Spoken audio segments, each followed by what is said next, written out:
어머니 날이고 어머니 주일입니다. 한국에서는 오늘을 어버이 주일로 지킵니다. 그냥 5월 8일이 어머니 날이 아니고 이제는 어버이 날이 돼버렸기 때문에.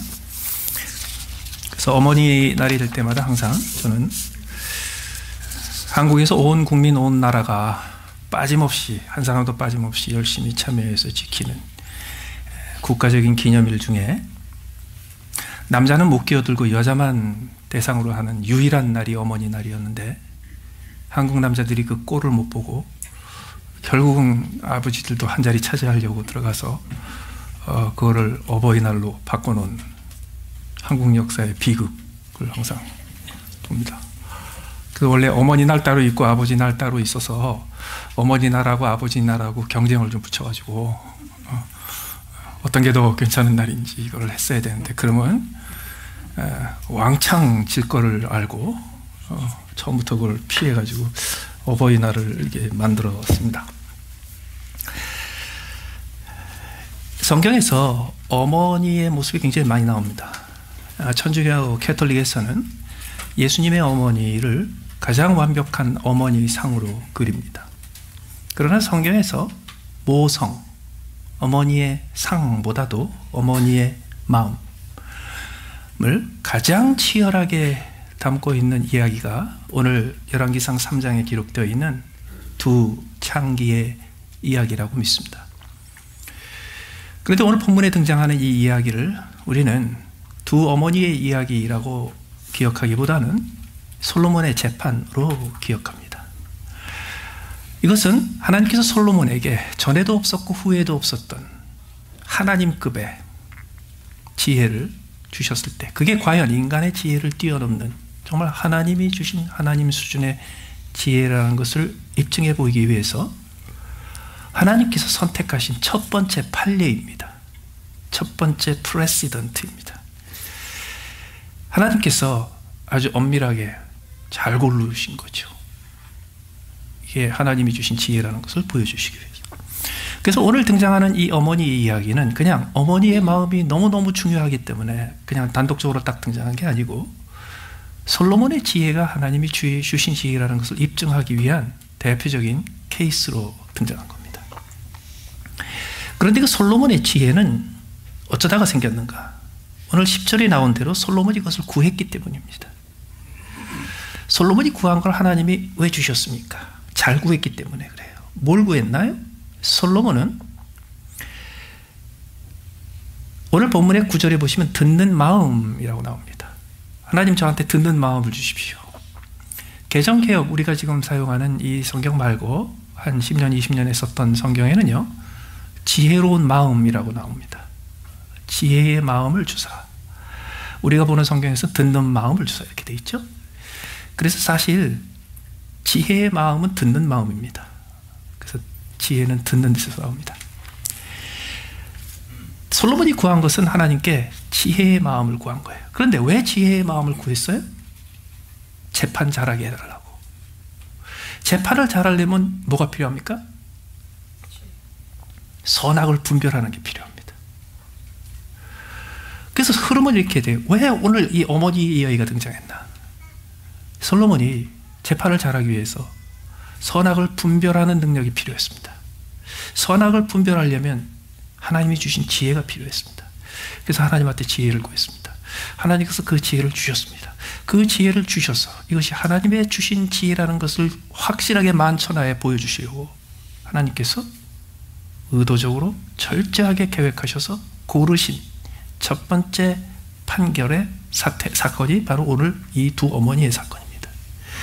그렇기 때문에 이 두 어머니가 등장하는 이 사건은 솔로몬이 구했던 지혜, 그리고 그 솔로몬이 지혜를 구하기 위해서 솔로몬이 정말 필요로 했던 선악을 분별하는 능력의 틀에서 살펴봐야 합니다. 선악을 분별하는 것이 왜 필요합니까? 우선 선악을 분별한다라는 것이 성경에 여러 차례 등장하는데요, 항상 좋게만 등장하는 게 아닙니다. 예를 들어서 아담과 하와를 뱀이 와서 유혹할 때 그 선악과를 따먹게 합니다. 그런데 선악과를 왜 따먹지 못하게 하셨어요? 선악과를 따먹으면 선악을 분별할까 봐. 그래서 하나님은요, 처음부터 선악을 분별하는 것을 나쁘게 여기셨습니다. 그 선악을 분별하는 능력이 없는 것을 더 좋게 여기셨어요. 그렇기 때문에 성경에서 선악을 분별한다라는 게 항상 좋은 의미로 쓰이는 게 아닙니다. 나쁜 의미로도 쓰입니다. 그렇게 된 이유가 있습니다. 우리는 선악을 분별한다 그러면요, 항상 그걸 도덕적인 기준으로 판단합니다. 선, 착한 거, 선한 거. 선할 선자. 그 다음에 악, 악은 악할 악자. 그래서 도덕적으로 선하고 도덕적으로 악한 것이 있는데, 선악을 분별한다는 것은 도덕적으로 무엇이 선하고 무엇이 악한가를 분별하는 능력이다라고 우리는 항상 성경을 읽습니다. 그러나 구약 성경에 기록된 히브리어나 신약 성경에 기록된 헬라어는 선과 악을 의미하는 단어가 우리 동양에서 쓰는 것과 조금 의미가 다릅니다. 그것을 서양의 언어에 뿌리를 둔, 고대 언어에 뿌리를 둔 영어에서는 그래서 선을 뭐라고 부르나요? good이라고 부르죠. 악을 뭐라 그래요? bad라고 그래요.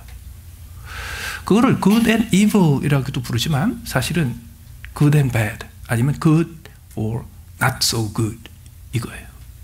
그런데 선하다라는 이 good이라는 말이 항상 도덕적인 선한 것을 가리키는 건 아닙니다. 그렇죠? 기분 좋다 할 때도 feel good 그래요. 보기 좋다 할 때도 looking good 그래요. 그래서 하나님께서 천지를 창조하시고 매일 하루 일과가 끝난 다음에 이렇게 보시고 보기에 좋았더라. 그것도 looking good 이겁니다.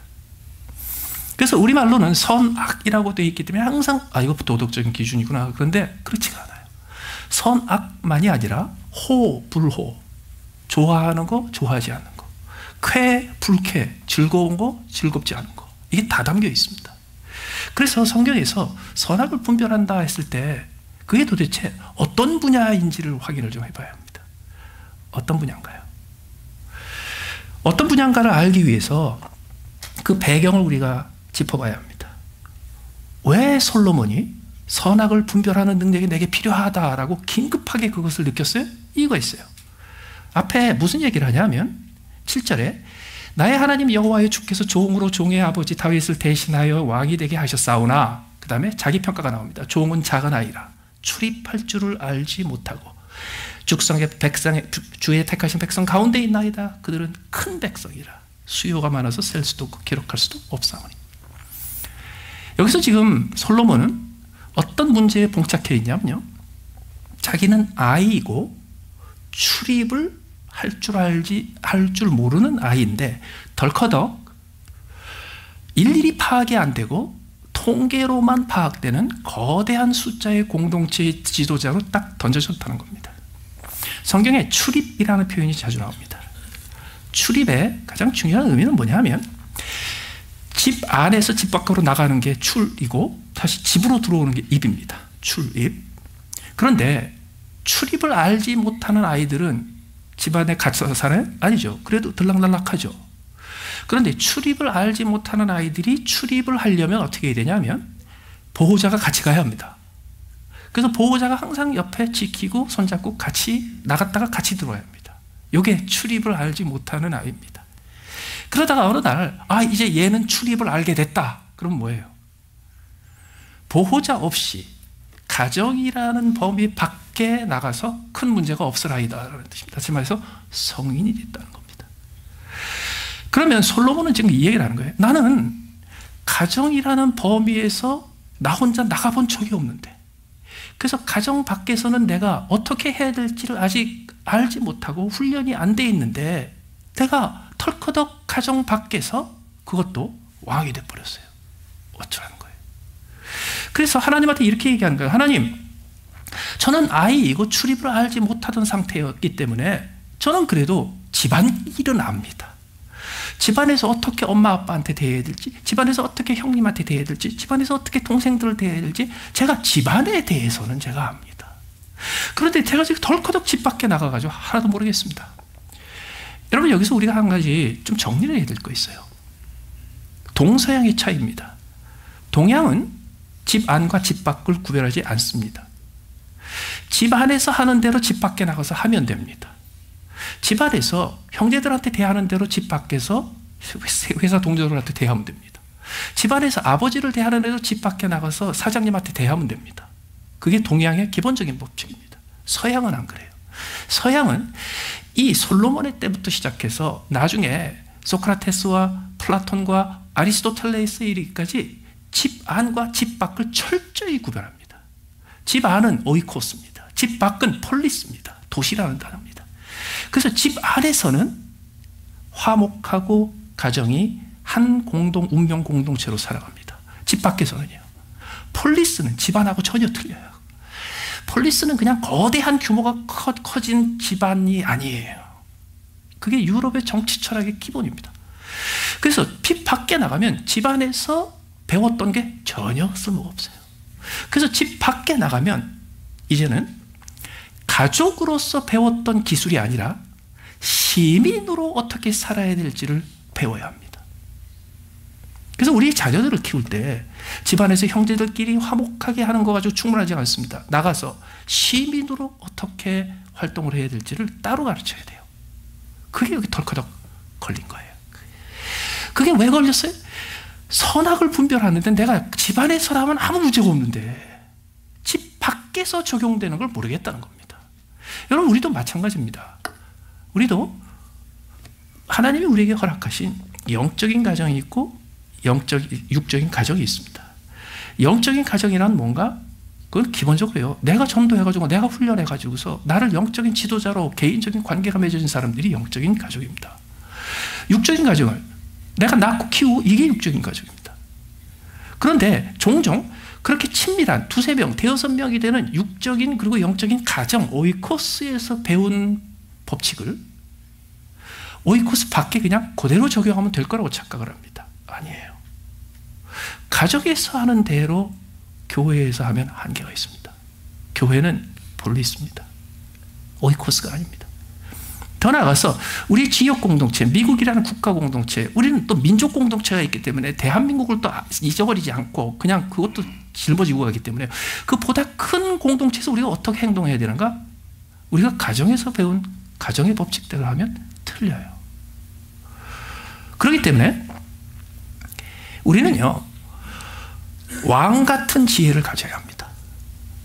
우리는 솔로몬에게 하나님이 주셨던 이 가정에서 배운 거 가지고 안 되는, 그래서 공공의 영역에서 적용되는 선악과 의로움과 바른과 이 모든 기준에 대한 지혜를 우리도 좀 얻어야 돼요. 왜요? 옛날에는 왕 한 분만 가졌으면 됐어. 그리고 나머지는 다 그냥 왕 시키는 대로 하면 됐어요. 그러나 15세기, 16세기에 종교개혁과 함께 계몽주의가 들어오고 개인의 인권이 부각되기 시작하고 민주주의가 시작되면서부터 모든 게 달라집니다. 이제는 사람 위에 사람 없습니다. 부탁해서 태어나실 때 천상천하 유아독존이라고 하셨는데 그거는 민주주의가 이루어질 때 다 이루어집니다. 사람 위에 사람 없고 사람 밑에 사람, 하늘 아래 나 혼자고 땅 위에는, 거기서부터 민주주의가 시작합니다. 더 나아가서 예수님께서 십자가에 못 박혀 죽으시고 이제는 더 이상 하나님의 백성이 아니라 하나님의 아들이요 하나님의 딸이요 되었을 때 우리는 혈통적으로 왕족이요 혈통적으로 제사장족인 왕같은 제사장이 되겠습니다. 그래서 우리는 모두가 통치 집단이 된 거예요. 그게 신약의 교회고 그게 15세기 16세기 이후에 싹 트기 시작했던 현대식 민주주의입니다. 그렇기 때문에 이제는요, 우리가 그냥 왕에게 모든 것을 맡기고 다 시키는 대로만 하는 거, 그거 가지고 안 돼요. 우리가 왕 같은 지혜를 가지고 교회라는 공동체에서, 국가라는 공동체에서 왕 같은 재판을 하고 왕 같은 판결을 하되 그거를 내가 도장 찍는 게 아니고 왕한테 맡기는 거예요. 그 우리가 각자가 다 해야 돼요. 다 우리가 해야 돼요. 그렇기 때문에 우리는요, 그냥 가정에서 배우는 패밀리 멤버 그리고 가족으로서의 할 일을 배울 뿐만 아니라 폴리스, 영적인 폴리스, 영적인 도시, 육적인 도시에서 내가 시민으로 그리고 교회의 회원으로 어떻게 행해야 될지를 따로 배워야 합니다. 어떻게 배워야 돼요? 지혜예요. 그 지혜를 가지고 뭘 하냐고요? 선악을 분별해야 돼요. 선악을 분별해서 뭘 하냐고요? 판단을 해야 돼요. 판단을. 그렇다면 여기서 등장하는 선악은 뭔가요? 이거는 가정에서 이루어지는 거하고 틀려요. 이거는 공공 성경에서 이루어지는 거기 때문에 많이 달라요. 한 가지 단적인 예를 들게요. 오늘 본문에 두 여자가 등장하죠. 솔로몬이 결국은 솔로몬의 판결이라고 부르는 그 엄청난 기가 막힌 판결을 내려서 진짜 어머니를 찾아냈죠. 그러면 자기 아들을 죽이고 옆에 있던 아이를 자기 아이라고 했던 그 여자는 어떡할 거예요? 어떡할 거예요? 그냥 보내? 아휴, 자기 아들도 잃어가지고 얼마나 슬프겠어. 그걸로 충분히 됐지. 그러고 보내? 그러면 나라가 서질 않아요. 벌을 줘야 돼요. 대가를 치러야 돼요. 그 대가를 국가에 치를 뿐만 아니라 그렇게 마음고생하고 그렇게 자식을 잃어버리게 만든 제2차 피해자인 그 진짜 엄마한테도 손해배상해야 돼요. 그래야 정의가 서요. 그런데 가정에서는요. 아빠한테 와가지고요. 시집간 두 딸이 있는데 서로 애가 하나 죽었는데 손주가 하나 죽었는데요. 서로 살아있는 손주가 지 손주라고 난리를 쳤을 때 아빠가 뭐라고 그래야 돼요? 그 하나는 그냥 감옥에 넣어요? 아니에요. 그냥 서로 용서하고 화목하고 그냥 같이 가야지. 그게 가정이에요. 그것 때문에 의존해가지고서 이제는 너는 내 언니도 아니고 동생도 아니야. 그럴 수가 없어요. 그게 가정이에요. 다시 말해서 공공의 공간에서는요. 모든 사람들이 다 하나같이 만족해서 한 명도 희생하지 않는 서로를 이루는 게 불가능합니다. 공공의 장소에서는요. 최대한을 위해서 최대의 이익을 구하는 게 그게 최선입니다. 그러니까 고민이 되는 거예요. 그게 아니었으면 고민이 안 되는 거예요. 그렇다면 이 선악을 분별하는 이 지혜를 어떻게 얻습니까? 오늘 본문에서 길게 성경이 강조하는 건 딱 하나입니다. 인간은 못 얻는다. 하나님이 주셔야 된다. 인간은 얻을 수 없습니다. 하나님이 주셔야 합니다. 여러분 이것은 그래서 나는 이제 그래서 내가 지혜를 얻기를 포기하고 하나님이 주시는 지혜만 얻기 위해서 금식도 하고 철야도 하고 하나님한테 매달려야겠다. 뭐 그런 의미도 있는데 더 중요한 의미가 하나 있습니다. 이 지혜는 사람이 만들어내지 못하고 오직 하나님만이 주실 수 있다는 것을 인정하면 그 다음에 그 결과로 이런 마음가짐을 갖게 됩니다. 따라서 내가 내 인생 살아오면서 내가 겪은 모든 것을 다 동원하고 내가 책을 읽고 공부를 하고 내가 생각하고 구상했던 모든 것을 다 동원해서 내가 최선의 지식과 최선의 지혜를 다 동원해서 내가 분별하고 내가 판단할지라도 나는 틀릴 수 있다. 이걸 인정하는 거예요. 인간의 지혜는 결국은 틀릴 수 있다. 이걸 인정하는 거예요. 인간의 지식은 결코 완전하지 않다. 이걸 인정하는 거예요. 그래서 내가 최선의 선택과 최선의 판결을 한 후에도 하나님 이게 틀릴 수 있다는 걸 내가 고백합니다. 아마 틀릴 겁니다. 하나님 나를 도와주세요. 그게 필요해요. 더 나아가서 이 지혜는 그럼 우리가 어떻게 얻을 수 있습니까? 우리가 뭐 한다고 얻을 수 있는 게 아니에요. 이거는 은혜로 주어집니다. 이건 철저히 은혜로 주어집니다. 이거는 하나님이 자격 없는 나에게 그냥 일방적으로 주시는 은혜로 주시는 거고요. 하나님이 누구에게 이 지혜를 주느냐도 우리는 예측을 못합니다. 저 사람이 조금 머리가 좋고 IQ가 좋으니까 하나님이 저 사람한테 지혜를 몰아주실 거야. 하나님이 뭐 쓸데없이 여기저기 허비하겠어? 저 사람한테 이런 거 안 통합니다. 하나님은 누구에게 하나님의 지혜를 언제 어떻게 주실지 전적으로 하나님이 정하시는데 그것은 그 사람의 자격과 그 사람의 배경과 그 사람의 능력과 아무런 상관이 없습니다. 왜 그게 중요하냐고요. 오늘 솔로몬이 꿈을 꿨습니다. 5절에 보면 기브온에서 밤에 여호와께서 솔로몬의 꿈에 나타나시니라. 꿈에 나타나셨어요. 성경은 꿈에 나타나시니라를 5절에 얘기하고 15절에 가서 솔로몬이 깨어보니 꿈이더라. 이게 모두 꿈이더라. 이걸 다시 지적합니다. 오늘 이야기는 꿈이라는 사실을 앞뒤에 명확하게 규정을 합니다. 오늘 똑같은 이야기가 역대하에 한 번 더 나옵니다. 똑같은 이야기가. 근데 거기서 나오는 기록하고 이거하고 달라요 좀. 거기는 꿈이라는 얘기가 안 나와요. 그런데 오늘 본문은 꿈이라고 나옵니다. 꿈과 현실이 다르다는 뜻이에요. 예를 들어서 역대하에서 기록된 거에 의하면요. 하나님께서 그냥 벌건 베라스에 솔로몬한테 이렇게 턱 나타나세요. 그래서 솔로몬한테 물어보세요. 그런데 오늘 본문은요. 솔로몬이 그냥 정신 말짱할 때 나타나신 게 아니고 솔로몬이 꿈에서 나타나신 거예요. 뭐가 차이냐고요? 여러분 솔로몬이 꿈에 나타나서 솔로몬이 자기 꿈에 나타나서 자기 꿈에 솔로몬 자기로 나타나서 하나님한테 대화를 하다가 하나님한테 뭔가를 구하죠. 그럴 때 그 꿈에 나타난 하나님이, 꿈에 나타난 나에게, 솔로몬에게, 야, 너 정말 내 마음에 드는 대답했다. 그래서 하나님이 지혜를 주신다고 꿈에서 얘기하셨죠. 그러면 그 꿈에 나타나는 내가 납니까? 여러분, 꿈에 이웃집 아저씨를 만나가지고요, 이런저런 얘기하다가 꿈에 내가 밥 한번 사겠다고 얘기를 했어요. 그럼 밥 사야 돼? 꿈에 나타난 내가 책임져야 될 납니까? 꿈에 내가 내 진정과 확실한 뜻과 내가 약속과 커미트먼트를 가지고 내가 꿈에서 옆집 아저씨한테 밥 산다 그랬어요? 아니에요. 꿈에 나타난 솔로몬은 솔로몬이 아니에요. 근데 왜 하나님께서 꿈을 꾸게 하셨어요? 간단해요. 솔로몬을 하나님이 이렇게 보시니까요, 1000번제를 드려가지고서 그래서 한번 나타나서 내가 뭘 줄까라고 진짜 나타나시면, 등잔에 있던 지인이가 휙 나타나가지고 앞에 탁 나타나서 주인님 내가 뭘 해드릴까요? 뭐 이러는 것처럼 하나님께서 솔로몬에게 뜩 나타나서, 솔로몬아, 야, 정말 너 내 마음에 드는 일을 했는데 뭘 구할까? 뭘 구하겠냐? 내가 뭐든지 들어줘봐. 그러면요, 솔로몬이 절대로 지혜를 구하지 않을 거라는 사실을 알았어요. 뭐 어떻게 알았냐고요? 오늘 본문의 처음에 시작이 어떻게 됩니까? 솔로몬이 애굽의 왕 바로와 더불어 혼인관계를 맺어 그의 딸을 맞이하고 다윗성에 데려다가, 솔로몬이 왕이 돼서 제일 먼저 했던 게 뭐예요? 이방인의 여자를 아내로 드린 겁니다. 그게 솔로몬이에요. 그게 솔로몬의 분별력이고 그게 솔로몬의 판단이고요, 그게 솔로몬의 성향이에요. 하나님께서는요, 내가 직접 솔로몬 앞에 나와서 솔로몬에게 말짱한 정식으로 말짱한 의지를 가지고 솔로몬의 모든 인품과 지식과 그의 존재를 걸고서 네가 뭘 원하냐 그러면요, 엉뚱한 거 원할 걸 아셨어요. 뭘 원했을까요? 뒤에 나오는 대로 부귀와 영광을 원했을지 몰라요. 그리고 어쩌면 그 자리에서, 하나님, 내가 우리 아버지가 어떻게 왕권을 지키려고 피를 많이 흘렸는지 내가 아는데 나 피 흘리지 않고 이 정권을 좀 지키게 체제 보장을 해주십시오. 그거 구했을지 몰라요.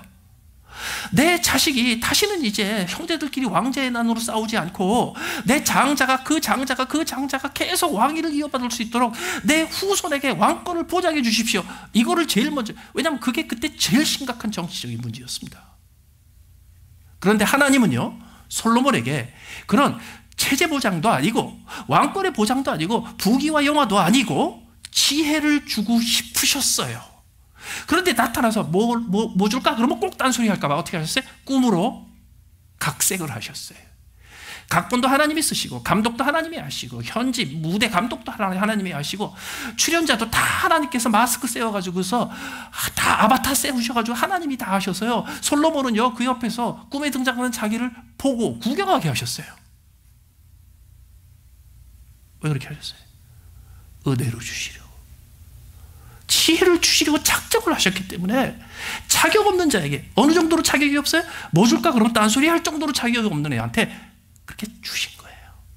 하나님이 주시는 지혜는 은혜로 받습니다. 그런데 하나님께서 왜, 그러면 하나님 편에서는 무슨 의도로, 어떤 생각으로 솔로몬에게 그 지혜를 주셨습니까? 은혜로.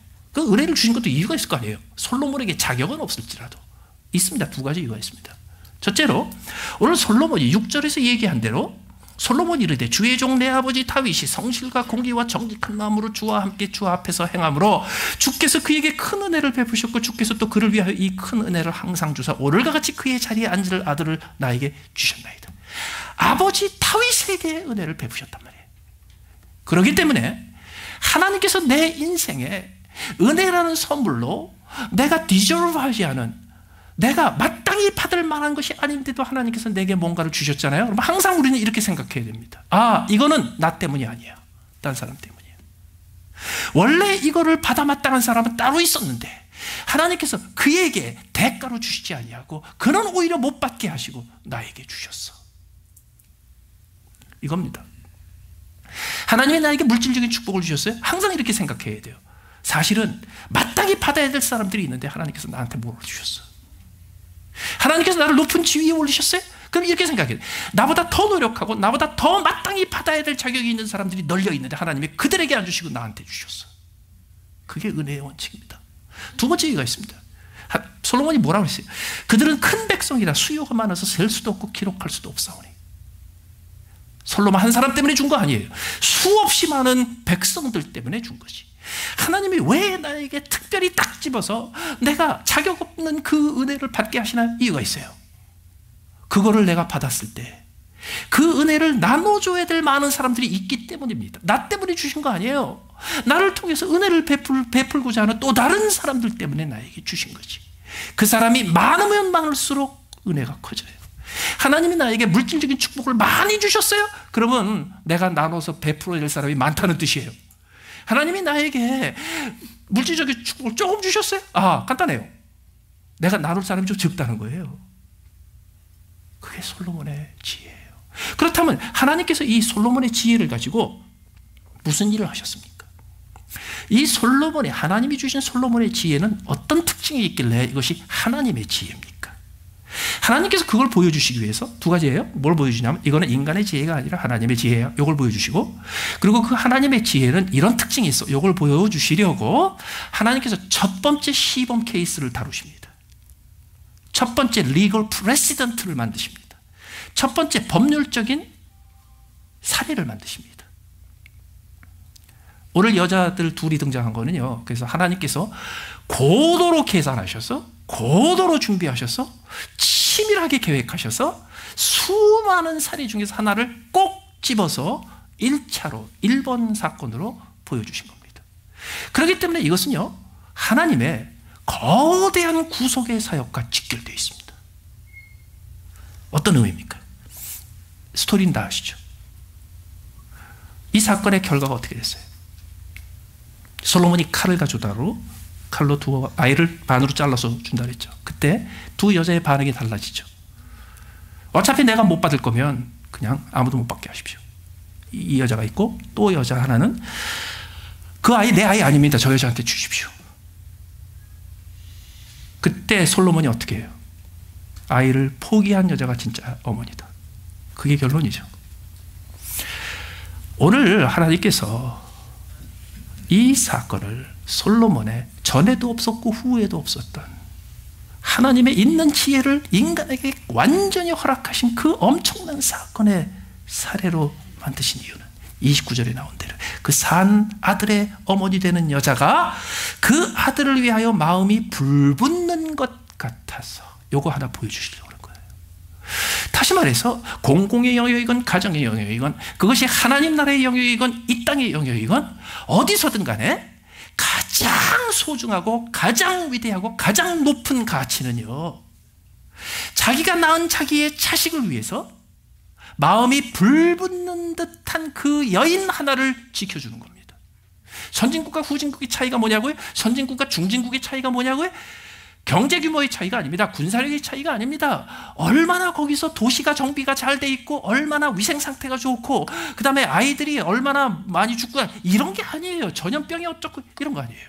그 사회가 오늘 본문에 나오는 여자가 누구였어요? 창기였죠. 그 사회에서 힘도 없고 능력도 없고 지위도 없고 무시당하고 천대시당하고 그 사회에서 가장 약한 여인이 자기의 아이를 위해서 마음이 불붙는 것 같은 어미의 사랑을 베풀 때 그거를 지켜주는 사회가 선진사회입니다. 그게 모든 것을 결정합니다. 사람들이 10년, 20년 있으면 중국의 경제력이, 경제 규모가 미국을 앞지를 거라고 생각합니다. 그렇다면 중국이 미국보다 더 위대한 나라가 됩니까? 20년, 30년이 지나면 중국의 군사비 지출이 미국의 군사비 지출보다 더 앞질 거라고 생각해요. 예측해요. 그럼 미국이 더 강한 나라, 존경받을 만한 나라가 중국이 되나요? 절대로 안 돼요. 그럼 뭘 가지고 판단합니까? 그 나라에 가장 보잘것없는, 가장 힘없고, 가장 연약하고, 가장 천대받는 여인 하나가 자기 아이를 위해서 불붙는 마음을 가지고 사랑하고 사랑하는 것을 국가가 지켜줄 수 있느냐, 이겁니다. 그게 모든 것을 결정합니다. 하나님 나라도 마찬가지입니다. 이 여인이 그 아들을 위하여 마음이 불붙는 것 같을 때 어떤 행동을 했나요? 두 가지 행동을 합니다. 첫째, 자기 아들인데 버립니다. 버려요. 마음이 불붙어서. 만약에 그대로 버렸으면 이 아이는 평생 내 엄마가 나를 버렸어 원망하고 살 겁니다. 여러분, 조건 없는 사랑의 한 가지 특징이 이거예요. 여러분요, 자식들은 자식 키워보기 전까지 부모 마음 몰라. 그거 만고의 진리죠. 그런데 자식 키워보고 부모 마음을 알면 그 다음에 부모한테 받은 거 딱 갚아요? 못 갚아요. 그냥 알고 끝나요. 그런데 그럴 때 부모가 끝까지 갚으라고 쫓아다니면 그거 마음이 불붙는 부모가 아닙니다. 그거. 죽을 때까지 못 알아줘도 상관이 없습니다. 종종 인생에 가장 원망하는 왼수가 부모님 경우 꽤 많습니다. 은근히 많아요. 그런데 그렇게 부모님을 원망하고 평생을 사는데 이렇게 부모 얘기를 들어보면 그때 그런 사정이 있었어. 그때 걔 마음에 못을 박더라도 그 아이의 목숨을 건지기 위해서, 그 아이의 생명을 건지기 위해서 아주 심각한 선택을 했던 거예요. 그 부모 입장에서는. 그런데 그거를 오해하고 평생 우리 엄마가 나한테 이렇게 했어? 그러고 산단 말이죠. 그러면 부모는요, 평생 아니야, 틀렸어, 네가 틀렸어, 내가 아니에요. 마음이 불붙는 것 같은 어미의 심정을 가진 사람은요, 그 자식이 평생 나를 원망해도요 그냥 원망받는 대로 삽니다. 왜? 그걸 뒤집은 분요, 그 자식이 또 얼마나 허망하겠어? 마음이 무너지겠어요. 그냥 내 마음 상하는 게 낫지 자식 마음을 무너뜨리는 것보다. 그래서 이 여자는요, 자식한테 못할 짓을 합니다. 버립니다. 더 나아가서 그걸 버리기 위해서 이 여자가 해야 될 일이 하나 있습니다. 자기가 죄인이 됩니다. 오늘 사태를 보시라고요. 이 아이가 누구 아이냐? 그 문제가 아니에요. 죽은 애를 누가 죽였냐? 이겁니다. 그래서 이 아이 내 아이 아니에요, 저 여자 아이예요 하는 순간 어떻게 됩니까? 나는 그 죽은 아이를 죽인 사람이 됩니다. 마음이 불붙는 것 같이 뜨거워지는 그 어머니의 마음 때문에 죄를 자청합니다. 이게 십자가에서 하나님이 보여주시는 거예요.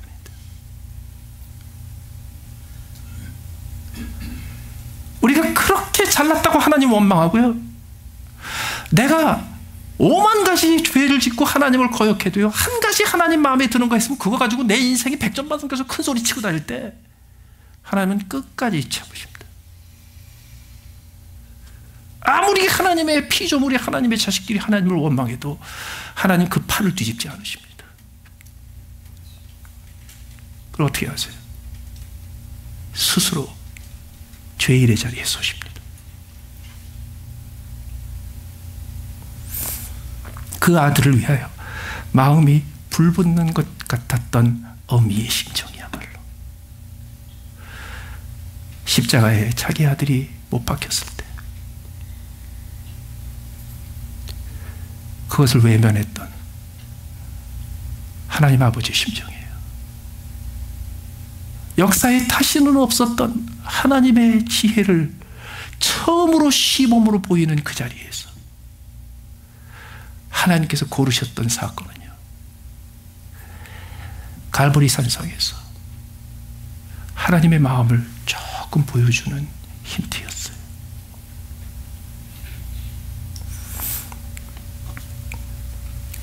(27절에) 왕이 대답하여 이르되 사나이를 저 아이에게 주고 결코 죽이지 말라.